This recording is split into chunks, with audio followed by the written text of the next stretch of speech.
Chapter 14. Nico. Nico sat up so quickly he headbutted the satyr in the nose. Ow! Jeez, kid! You got a hard noggin! Sorry, Coach. Nico blinked, trying to get his bearings. What's going on? He didn't see any immediate threat. They were camped on a sunny lawn in the middle of a public square. Beds of orange marigolds bloomed all around them. Raina was sleeping curled up with her two metal dogs at her feet. A stone's throw away, little kids played tag around a white marble fountain. At a nearby sidewalk cafe sat a half-dozen people that sipped coffee in the shade of the patio umbrellas. A few delivery vans were parked along the edges of the square, but there was no traffic. The only pedestrians were a few families, probably locals, enjoying a warm afternoon. The square itself was cobblestone pavement, edged with white stucco buildings and lemon trees. In the center stood a well-preserved shell of a Roman temple. Its square base stretched maybe 50 feet wide and 10 feet tall, with an intact facade of Corinthian columns rising another 25 feet. At the top of the colonnade, Nico's mouth went dry. Oh, Styx! The Athena Parthenos lay sideways along the tops of the columns like a nightclub singer sprawled across a piano. Lengthwise, she fit almost perfectly, but with Nike in her extended hand, she was a bit too wide. She looked like she might topple forward at any moment. What is she doing up there? Nico asked. You tell me! Hedge rubbed his bruised nose. That's where we appeared. Almost fell to our deaths, but luckily I've got nimble hooves. You were unconscious, hanging in your harness like a tangled paratrooper, until we managed to get you down. Nico tried to picture that, then decided he'd rather not. Is this Spain? Portugal, Hedge said. You overshot. By the way, Reina speaks Spanish. She does not speak Portuguese. Anyway, while you were asleep, we figured the seas and bore ya.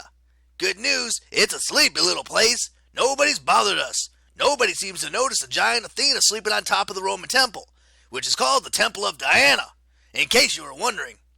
And people here appreciate my street performances. I made 16 euros. He picked up his baseball cap, which jangled with coins. Nico felt ill. Street performances? A little singing, the coach said. A little martial arts. Some interpretive dancing. Wow. I know. These Portuguese have taste. Anyway, I suppose this was a decent place to lie low for a couple days. Nico stared at him. A couple days? Hey, kid, we didn't have much choice. In case you haven't noticed, you've been working yourself to death with all that shadow jumping. We tried to wake you last night. No dice. So I've been asleep for about 36 hours, and you needed it. Nico was glad that he was sitting down. Otherwise, he would have fallen down. He could have sworn he'd only slept a few minutes, but as his drowsiness faded, he realized he felt more clear-headed and rested than he had in weeks, maybe since before he went looking for the doors of death. His stomach growled. Coach Hedge raised his eyebrows. You must be hungry, said the satyr. Either that, or your stomach speaks hedgehog. That was quite a statement in hedgehog. Food would be good, Nico agreed. But first, what's the bad news? I mean, aside from the statue being sideways, you said we had trouble? Oh, right. The coach pointed to a gated archway at the corner of the square. Standing in the shadows was a glowing, vaguely human figure outlined in gray flames.